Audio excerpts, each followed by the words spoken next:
Your Excellency, and just for the information of our audience in Cape Coast, that'll be it for those of you in Cape Coast. We cannot come back to Cape Coast at this point in time, except when we come to say bye-bye to you. But I'll turn my attention again to the studio, where we'll just take one question from this angle and another from that angle. And I've been seeing that hand for a very long time. You just introduce yourself and go straight to your question, please. My name is Claude. Yes. My name is Claude with the Ghanaian Times. So you speak so highly of creating the enabling environment for the private sector to thrive. In the period, we've seen your government being signatory to the EPA. We've heard complaints from certain industries, particularly the Cement Manufacturers Association, of licenses permitting more foreign producers to dump their cement here. This obviously is a threat to the growth of the same private sector, which you hope would absorb the teeming unemployed youth. What are some of the policies you've lined up for implementation to cushion these industries so they can expand and employ these youth available? Thank you very much. I'll go to my friend over there, and if you permit me, that'll be our penultimate question, and then I'll go back to that angle as well. Yes, son. Thank you, Mr. President. My name is Bubu Klenogo. I'm a journalist. Mr. President, about 2 years ago, former Minister of Justice and Attorney General Martin Amidu got the Supreme Court to rule that the judgment that paid to businessman Alfred Uyebe and whatever was wrong, and that you should retrieve the money. More than 2 years, you've not been able to retrieve the money. I want to find out from you why, and when will you be able to retrieve the money for the people of Ghana? Okay, I'm being instructed to end it here. Justice, I'm sorry. Selikem, I'll hand over to you. Well, and so, Your Excellency, you have two questions. The first one has to do with the threat of foreign cement producers in the country to the local cement producer. Cement is a very important commodity, and it is the most commonly used material in our construction industry. And so the price of cement is very important to how we grow the economy. We've had traditional producers, Gasem and Diamond Cement Company. Gasem has a facility in both Takrady and Accra and Tema. And then Diamond has a facility in Aflao and another facility in Buipe in the north. And recently I commissioned another facility for Diamond Cement in Takrady. And so they have three units. If you take Diamond's production, they should be somewhere around 2 million tons per annum or slightly above. Gasem is the biggest producer at 3-point-something million, if my memory serves me right. But then you also had a player that came in, Dangote Cement. That initially began by bringing in bulk cement and rebagging. And so it was like a rebagging plant. But it was adding value and creating employment in the economy. And so they were allowed to bring in the bulk cement at a special duty rate. Now the trouble started when Dangote started bringing in bagged cement. And they started bringing in the bagged cement under the ETLS, ECOWAS Trade and Liberalization Scheme. Under that scheme, we are allowed to export into each other's economies. That is, if we have produced the items locally. And so if we produce cement too, we could export into Nigeria. If we produce some item, I don't know what example to give, we could export into Nigeria just as they can export, because it's for the whole of the ECOWAS region. And so under the ETLS, they've been exporting back cement into Ghana. We've received a complaint from the local cement producers saying that the entrance of Dangote cement is affecting them, and that Dangote is selling at we have something we call competition, at prices that are below competition. Now, what has happened is we've passed the Ghana International Trade Commission, which is the body responsible for such complaints.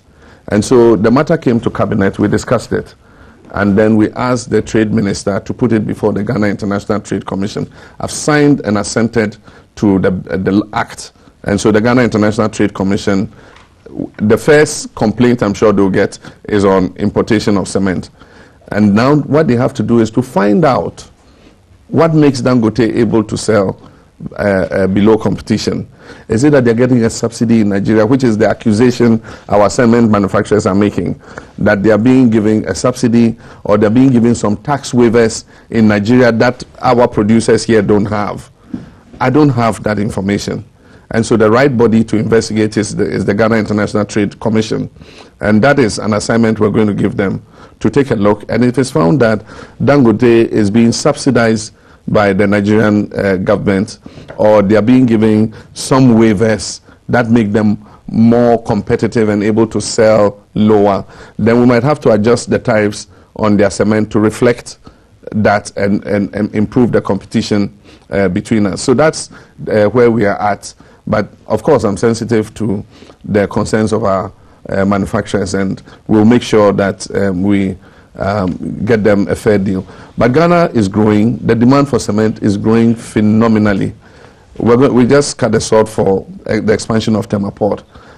That is going to be a huge project. I can imagine the amount of cement that is going to go into that expansion project. We're doing an expansion project in Takrady. So if you look at the consumption of cement, it just keeps going out. We're doing asphalting. Asphalting, they mix cement with the mix to do asphalt. And so all that is consuming cement. If you go all over the country, there are buildings springing up everywhere. And so we cannot stop the competition because of the ETLS, but we must make sure that they are playing by the rules so that they don't have an unfair advantage over our people. Second question has to do with... I think the Attorney General has done a phenomenal job. Right. I mean, if you look at the amount of money she saved us from judgment debts, you know, that lady deserves a national honor. And I'm sure that if anybody read the Green Book, there's a section on corruption and judgment debt. I mean, she saved this country nearly $1 billion in judgment debts by fighting and contesting every case. I gave her a directive when I became president that every judgment debt case, you fight it. And so she has fought it.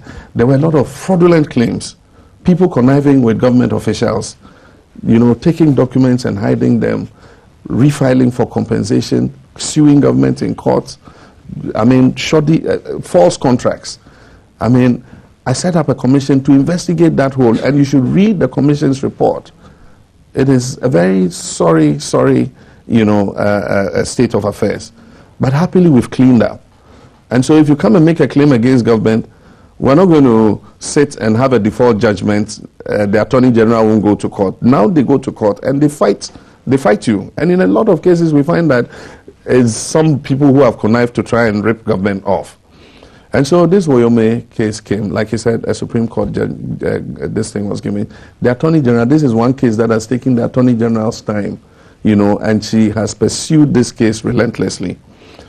Recently, she put in an application to do an oral examination of Woyome. But at the same time, discussions had been ongoing in respect of settlement. And so before that happened, a terms of settlement was granted. And so she went to the Supreme Court and continued the oral examination so that she could look at the terms of settlement and see if it was acceptable, or meet with his lawyers and agree on what the terms were, with the option to come back in the event that she was not satisfied with the terms. I mean, that is a practice in law. And then somebody says, hey, it's the president who has it to discontinue.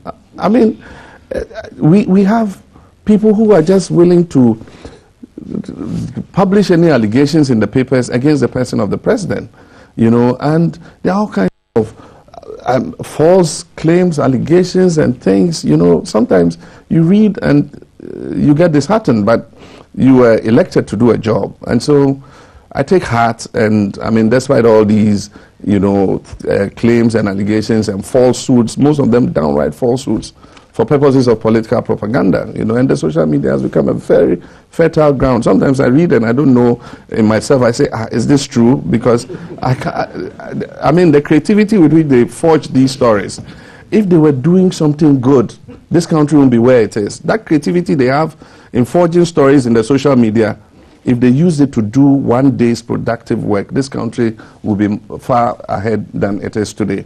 But I have the commitment to fight corruption, and I've said it. This is the first government, in some time that is prosecuting its own people and trying people for corruption while it is still in government. When this country, when some people said they will not prosecute corruption and bring down their government, we are doing that. Any case that we have found, I've asked that it be investigated. Investigations take place. If those investigations are true, we start the prosecution. But like I said, it is a process. I cannot arrest them and lock them up while we are prosecuting them. And so we just have to remember that we're in a constitutional government, and due process is at the basis of the rule of law. And so we might be frustrated. I sometimes get frustrated with the process because I can't see why it takes that long. But that is the reality.